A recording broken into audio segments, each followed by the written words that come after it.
Alhamdulillah Rabbil Alamin, wa salatu wa salam ala Sayyid al-Mursalin. Allah dit وَمَنْ يَقْنُطْ مِنْ رَحْمَةِ رَبِّهِ إِلَّا الضَّالُّونَ. Ce qui veut dire et qui désespère de la miséricorde de son Seigneur, sinon les égarés. Ici, Allah il te montre une chose, qu'il est interdit de désespérer de la miséricorde d'Allah et que cela fait partie des grands péchés.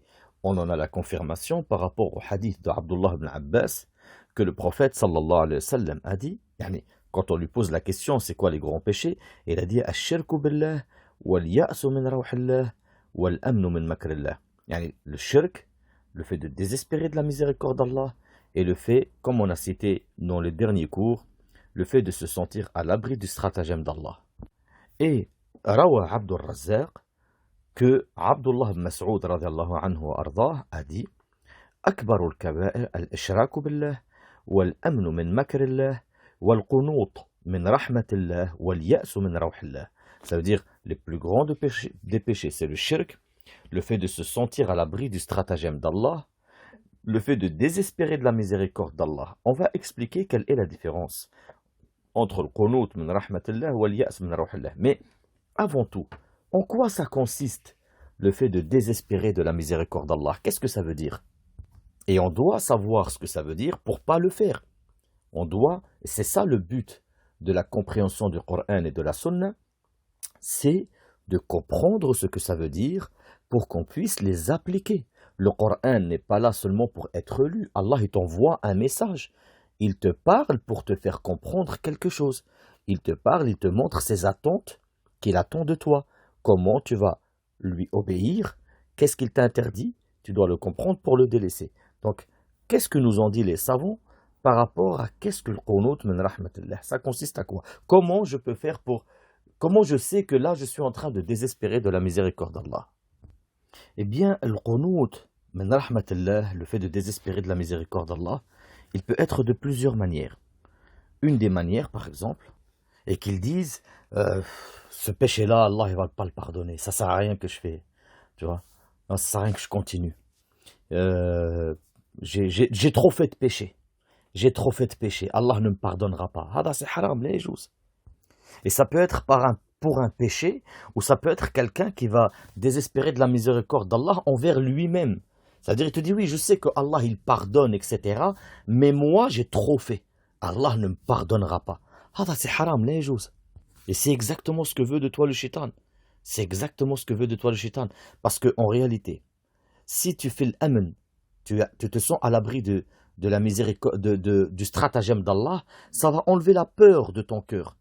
Et l'espérance va prendre le dessus, ce qui fait que tu vas faire les péchés, etc., tout en espérant en rentrer au paradis.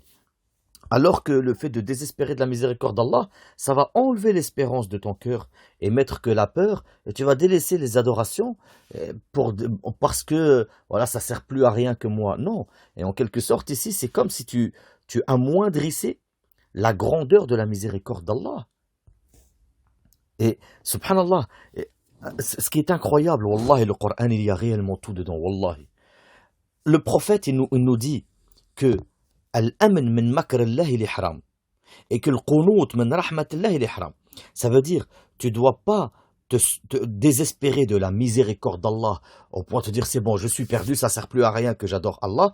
Mais tu dois pas non plus te sentir à l'abri du stratagème d'Allah et dire je fais le haram que je veux. De toute façon, Allah Ghafour Rahim. Non, tu dois être entre les deux. Tu dois, même si tu as transgressé, revenir toujours à Allah et demander à Allah pardon. Et ne pas être dans le qunut, ni dans l'amn de makr Allah. Et la preuve, c'est que Allah il te donne les deux. Allah, par rapport à celui qui va désespérer de la miséricorde d'Allah, il dit قُلْ يَا عِبَادِيَ الَّذِينَ أَسْرَفُوا عَلَى أَنفُسِهِمْ لَا تَقْنُطُوا مِنْ رَحْمَةِ اللَّهِ إِنَّ اللَّهَ يَغْفِرُ الذُّنُوبَ جَمِيعًا إِنَّهُ هُوَ الْغَفُورُ الرَّحِيمُ. Ce qui veut dire que Allah, il te dit, dis ô mes serviteurs qui avaient commis des excès à votre propre détriment. Ne désespérez pas de la miséricorde d'Allah, car Allah pardonne tous les péchés. Oui, c'est lui le pardonneur, le très miséricordieux. Ici, ça veut dire, il te dit, quoi que tu as fait, ne désespère pas de la miséricorde d'Allah. Allah, il te pardonne. Et subhanallah, Allah, il te montre juste avec le tawhid. Il t'aurait pardonné l'équivalent de toute la planète en péché. abdi, law ataytani bi qurab al-ardi khataya. Il te dit, si tu viens vers moi avec l'équivalent de la planète en transgression, l'équivalent de toute la planète en transgression. Qui ferait l'équivalent de toute la planète en transgression? Et que tu viens vers moi. La tushrik bi shay'a, la ataytuka bi qurabiha maghfira. Tu viens vers moi, tu ne m'as rien associé, eh bien je viendrai vers toi avec l'équivalent de la planète en miséricorde. Ça te montre la grandeur de la miséricorde d'Allah. Donc en aucun cas tu dois désespérer de la miséricorde d'Allah. Et le verset d'après, il te dit وَأَنِيبُوا إِلَىٰ رَبِّكُمْ وَأَسْلِمُوا لَهُ مِنْ قَبْلِ أَنْ يَأْتِيَكُمُ الْعَذَابُ ثُمَّ لَا تُنْصَرُونَ. Ce qui veut dire, c'est pas ne désespère pas de la miséricorde d'Allah sans rien faire, fais les causes. Il te dit, et revenez, repentons à votre Seigneur, et soumettez-vous à lui, avant que ne vous vienne le châtiment, et vous ne recevrez alors aucun secours. C'est-à-dire que Allah te dit, désespère pas de la miséricorde d'Allah. Mais c'est pas tu te laisses aller, tu dis je veux tout. Non, reviens vers Allah. Anibu ila rabbikum. Soumettez-vous à lui par vos actes, par le fait de faire les obligations, par le fait de délaisser les interdictions. Tout ça en suivant le prophète Muhammad sallallahu alayhi wa sallam avec la compréhension des sahaba, compréhension que Allah dans le Coran t'a ordonné en te disant وَمَنْ يُشَاقِقَ الرَّسُولَ مِنْ بَعْدِ مَا تَبَيَّنَ لَهُ الْهُدَى وَيَتَّبِعْ غَيْرَ سَبِيلِ الْمُؤْمِنِينَ نُوَلِّهِ مَا تَوَلَّى وَنُصْلِهِ جَهَنَّمَ. C'est-à-dire celui qui diverge avec le prophète après qu'il a eu la science et qui suit un autre chemin que celui des croyants, celui des sahaba. En bref, on le fait arriver en enfer. Donc, c'est ça, anibu ila rabbikum wa aslimu lah. Ça veut dire, ni tu dois rester dans le qunut de rahmatillah, ni tu dois être dans l'amn de makrallah.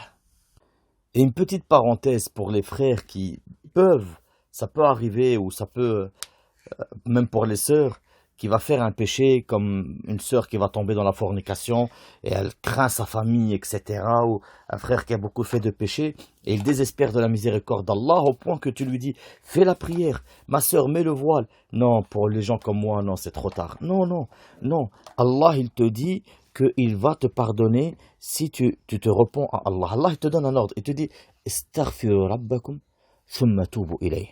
Demandez votre pardon, le pardon à votre Seigneur et revenez vers lui. D'accord? Allah, il te montre que tant que tu es vivant, eh bien la porte de Tawbah, elle est ouverte. Car il te dit, Innama at-tawbatu ala Allah lilladhina ya'maluna as-su'a bijahala thumma yatubuna min qarib. Allah, il fait Tawbah, il pardonne à celui qui font les péchés bijahala, biqillat iman, pas bijahal. Bijahala, bisafaha, par peu de foi, et ils font tawbah avant la mort. C'est-à-dire que tant que tu n'es pas mort, la porte de la tawbah, elle est ouverte. Rien ne t'empêche, personne ne va te dire, et ça c'est un des qunut de rahmatillah. Le fait de désespérer de la miséricorde d'Allah, c'est le fait de dire à quelqu'un, Wallahi, Allah ne te pardonnera pas. Allah ne te fera pas rentrer au paradis. Ah bah c'est haram. Un homme, il a dit ça à un autre homme. Il a dit, Wallahi, Allah ne te pardonnera pas. Allah a fait rentrer en enfer celui qui a dit ça, et celui qui a fait la transgression, Allah l'a guidé, lui a pardonné, a fait rentrer au paradis. Et Allah a dit à celui qui a juré, il a dit, de quel droit tu jures sur mon nom que je ne pardonne pas à telle personne? Eh bien, je lui pardonne ses péchés, et je te fais toi rentrer en enfer. Et ça fait partie du qunut, de rahmatillah. Et ça, c'est haram. Mais quant à nous, tant qu'on est vivant, eh bien, la miséricorde d'Allah, elle est ouverte. La porte du repentir, elle est ouverte. Et le Nabi sallallahu alayhi wa sallam, il te dit, At-ta'ibu min adh-dhanb kaman la dhanba lah. Celui qui se repent d'un péché, eh bien, c'est comme s'il n'a pas de péché. Attention à une chose. Allah, il te dit qu'il a le maghfira, il pardonne. Wa inni la ghaffar liman taba wa amana wa amila salihan thumma ihtada. On a expliqué dans le cours d'avant. Allah, il te dit, je pardonne celui qui fait tawbah.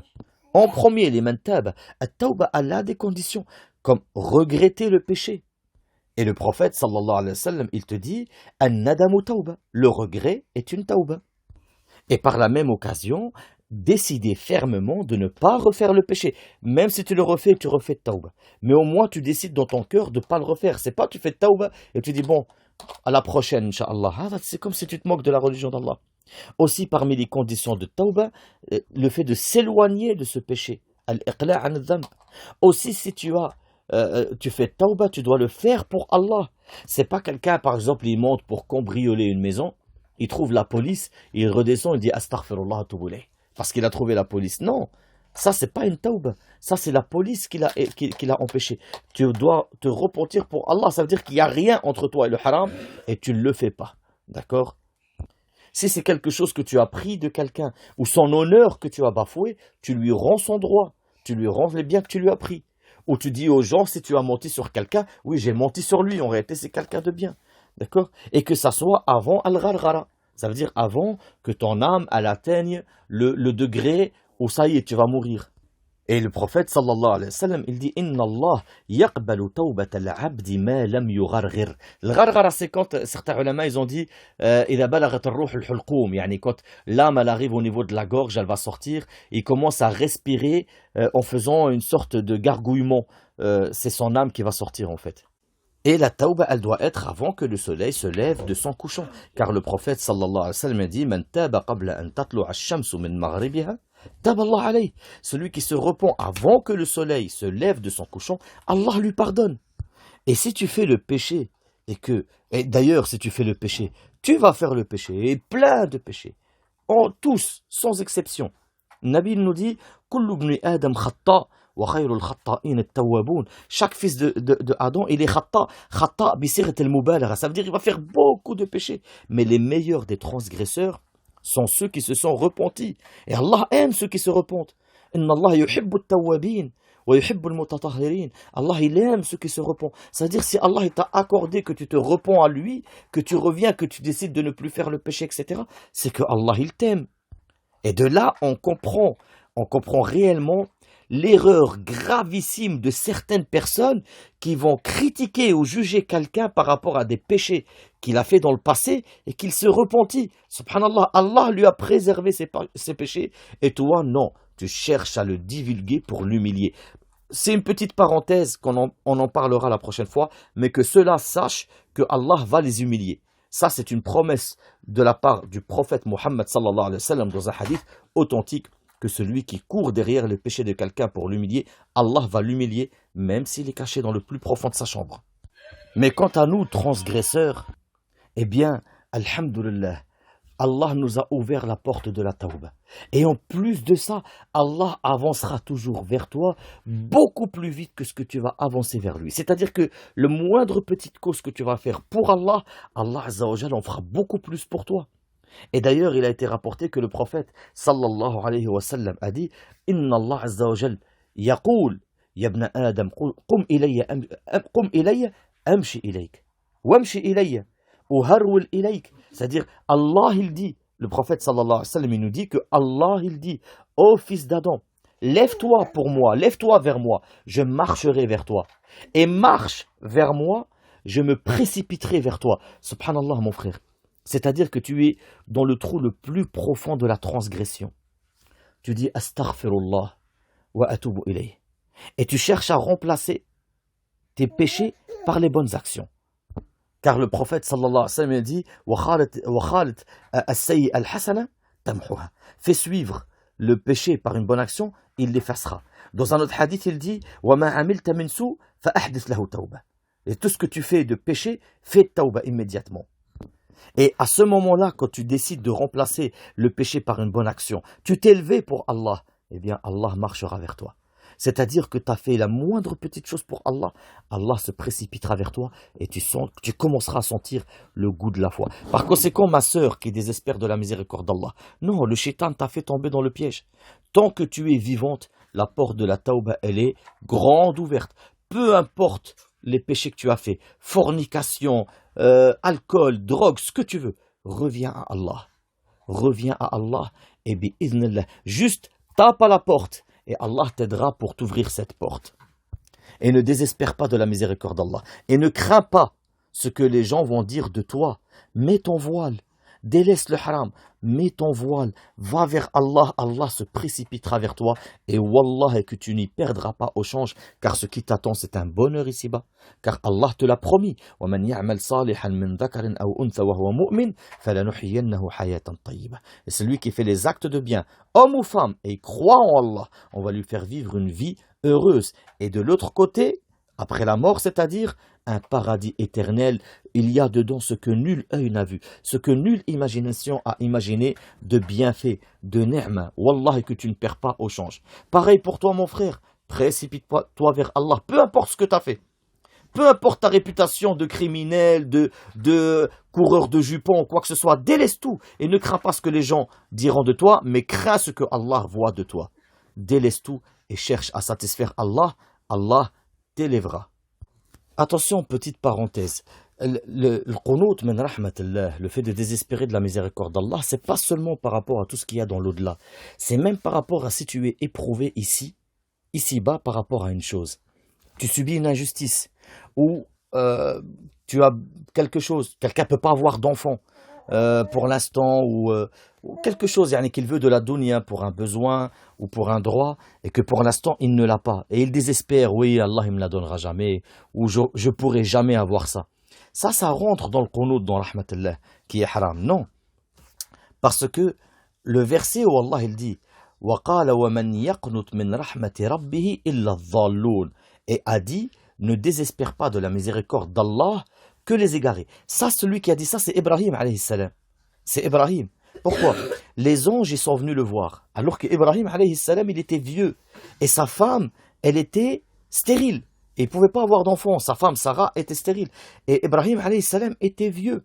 Et les anges viennent lui dire, on t'annonce que Allah, il t'annonce que tu vas avoir des enfants. Tu vas avoir un enfant de Sarah. Ibrahim alayhi salam, il est étonné. Vous m'annoncez cette nouvelle-là alors que je suis un homme vieux et ma femme, elle ne peut pas avoir d'enfant. C'est quoi cette nouvelle que vous m'annoncez alors que les causes ne sont pas là, en bref? Alors les anges lui disent, قَالُوا بَشَّرْنَاكَ بِالْحَقِّ فَلَا تَكُنْ مِنَ الْقَانِتِينَ. On t'annonce la bonne nouvelle de la vérité. Ne sois pas parmi ceux qui désespèrent de la miséricorde d'Allah. Alors il a compris que cette bonne nouvelle vient d'Allah, et il a dit وَمَنْ يَقْنَتُ مِنْ رَحْمَةِ رَبِّهِ إِلَّا الضَّالُّونَ, ne désespère de la miséricorde d'Allah que les égarés. Et il a eu effectivement son enfant, Ishaq, alayhi salam, avec sa femme, Sarah, alors qu'il était un vieil homme. Par conséquent, continue à demander à Allah, et sache que Allah peut te sauver même dans les cas les plus, pour toi, tu te dis c'est pas possible. Eh bien si, tout est possible pour Allah. Innahu ala kulli shay'in qadir. Allah il a sauvé Moussa. Derrière lui il y avait Pharaon avec ses troupes, et devant lui il y avait la mer. Et Allah il l'a sauvé. Eh bien Allah est capable de tout, et rien n'est impossible à Allah. Fais confiance à Allah, et bi'idhnillah tu ne regretteras jamais. Et pour finir, on voit dans le Coran que Allah il cite al-qunut min rahmatillah, et il cite al-ya's min rawhillah. Quelle est la différence entre les deux? Certains ulama ils ont dit al-qunut min rahmatillah, c'est la désespérance la plus forte. C'est plus fort que al-ya's min rahmatillah. Al-ya's min rahmatillah, il désespère de la miséricorde d'Allah. Il y a toujours un petit peu d'espérance. Mais ils ont dit le qunut, il attend, et ça y est, il attend plus rien. Tu vois, il attend plus rien. Ils ont dit c'est le pire. Certains ulama ils ont dit al-ya's min rawhillah, si il est dans le cœur, إذا كان في القلب ولم يثمر عملا.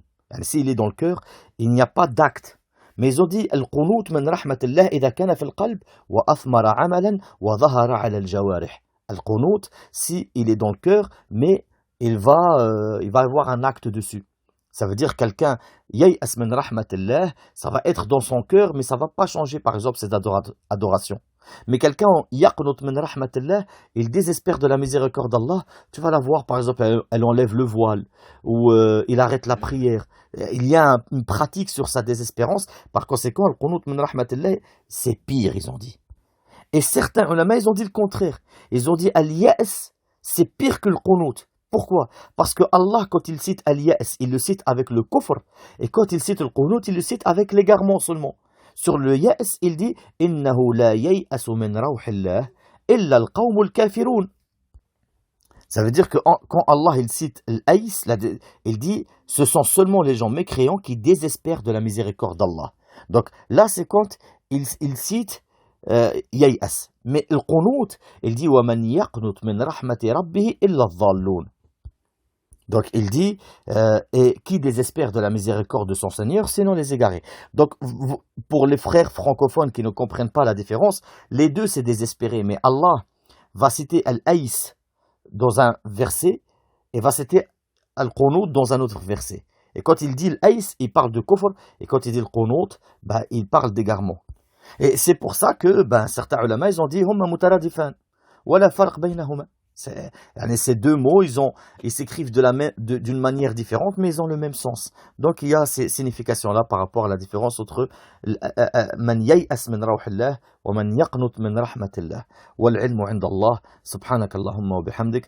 Ashhadu an la ilaha illa ant. Astaghfiruka wa atubu ilayk.